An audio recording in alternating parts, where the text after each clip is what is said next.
Hello दोस्तों, मैं आपका दो होस्ट डॉक्टर केवल आसूदानी एक बार फिर आपसे मुखातिब हूँ। बकरियों की एक और बीमारी के साथ।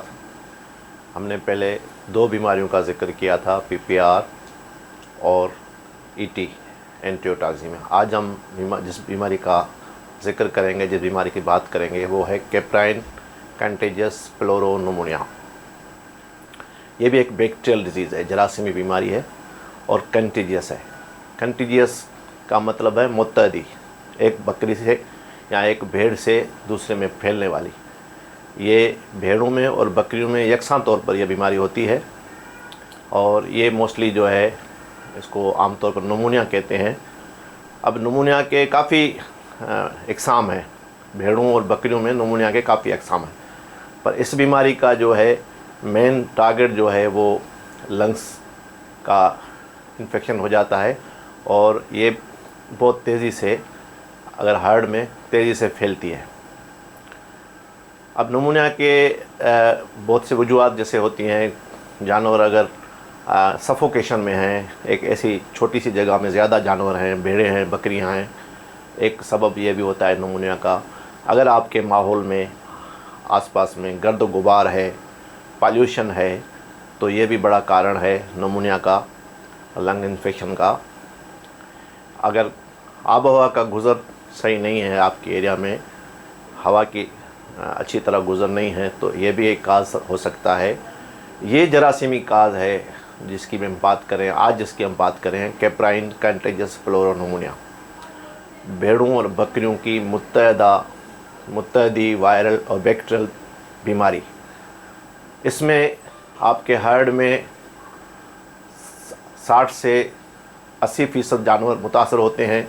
अगर सही तरह इलाज ना किया जाए, उनकी केयर न की जाए, तो जानवर में 60-50% अमवात की शरह होती है और 90% तक चली जाती है अगर हम उसकी केयर ना करें, उस तरह इलाज ना करें। अब ये बीमारी की अलामत क्या हैं, होती किस तरह है? इसका मेन काजेटिव एजेंट जो बैक्टीरिया है, माइकोप्लाज्म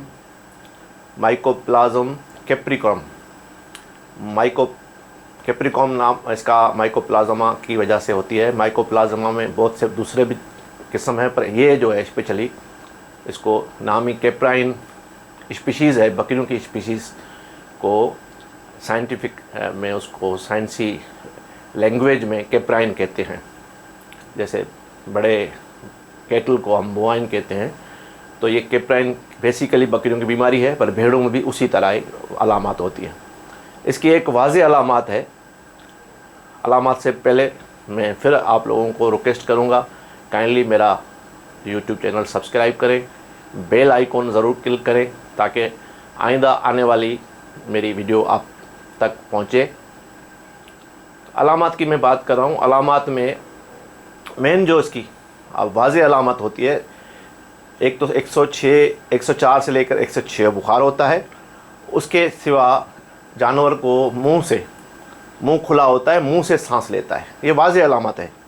जैसे निमोनिया में और दूसरी बहुत सी चीज़ें होती हैं, नाक से पानी बहता है, मुंह से पानी बहता है, और पानी जो है पहले पतला होता है, नाक से जो पानी आता है पहले पतला होता है। तो जैसे बीमारी ज़्यादा हो जाती है तो फिर वो गहरा नज़ला उसको हो जाता है और जानवर चलने में दिक्कत होती है। हम उसको अपने टर्म में, वेटनरी टर्म में कहते हैं टॉलरेंस एक्सरसाइज टॉलरेंस। मतलब जानवर थोड़ा चलेगा, हाँफने लगेगा, ज़्यादा चल नहीं सकेगा, बैठ जाएगा। ये भी इसकी वाज़ेह अलामत है। कभी कभी इसमें निमोनिया के साथ दस्त भी लग जाते हैं, कभी कभार, कॉमन नहीं है। और एक जो मेरी अपनी मुशाहिदे की बात है कि इसी माइकोप्लाज्मा की वजह से जोड़ों में सूजन हो जाती है, वो भी इसका एक साइन सिम्टम है। कभी किसी जानवरों में होता है, किसी में नहीं होता है। यह भी एक इसकी अलामत है। तो ये मुख्तसर जो मैंने अलामत बताई, कैप्राइन प्लोरोन्यूमोनिया, बकरियों और भेड़ों में निमोनिया की बीमारी। अब इसका फिर वही बात है कि हम इसको बचाव कैसे करें। बार बार मैं अपनी वीडियोस में ये आप लोगों तक बात पहुंचाता हूं कि बेहतरीन जो तरीका है जानवरों को अब महफूज रखने का, वो वैक्सीनेशन है। CCP वैक्सीन के नाम से इजीली अवेलेबल होती है वैक्सीन, बहुत सस्ती वैक्सीन है। आप अपने जानवरों को उसी तरह जिस तरह दूसरी वैक्सीनेशन होती है 6 माही वैक्सीन होती है, इसमें भी वही तरीक़ेकार है। पहले आप एक वैक्सीन का डोज़ करें और फिर 14-15 दिन के बाद दूसरा बूस्टर डोज कर दें। फिर हर 6 मंथ 6 माह में इसकी वैक्सीनेशन करना बहुत ज़रूरी है। वैक्सीनेशन पे पूरा एक वीडियो में बनाऊंगा, सारी वैक्सीनेशन इकट्ठी वैक्सीनेशन पे किस तरह उनका होता है। और ये बीमारी जो है हमारे यहाँ इंडो पाक फिर वही मैं बात करता हूँ, इंडिया और पाकिस्तान, बांग्लादेश, ये अक्टूबर जब सर्दी की शुरुआत होती है या दिन जो है गर्म होते हैं, रातें ठंडी होती है, ये इसका मेन सीज़न है। मौसमी जो सीज़न हम कह रहे हैं वो है सर्दी का मौसम। सर्दी का स्टार्ट जैसे होती है, मौसम स्टार्ट होता है, फिर पूरी सर्दी ये सीज़न इसमें चलती है, कैप्राइन पिलोनिमोनिया। और इसमें अब जब जानवर बीमार हो जाए, बीमारी लग जाए, एक और बात है कि वैक्सीनेशन अगर हुई है तो जानवर को बीमारी कभी लग भी जाए तो उसके असरात बहुत कम होते हैं। अगर वैक्सीनेशन नहीं है तो फिर तो ज़्यादा ही उसका नुकसान होता है।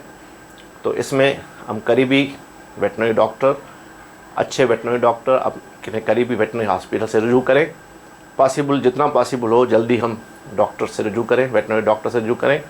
अगर शुरुआती तौर पर कोई इलाज आप करना चाह रहे हैं तो इसमें ऑक्सीटेट्रासाइक्लिन और टाइलोसिन दोनों की कम्बिनेशन बहुत बेस्ट है इस बीमारी को शुरुआती तौर पर इलाज करने के लिए। और सेल्फ मेडिकेशन से बचें, अच्छे मुस्तनद वेटनरी डॉक्टर से रब्ता करें, अपने जानवरों को बचाएं। इसके साथ ही इजाज़त दीजिए डॉक्टर केवल आसूदानी को, सीनियर वेटनरियन। दोबारा मिलते हैं किसी और टॉपिक के साथ। बड़ी मेहरबानी।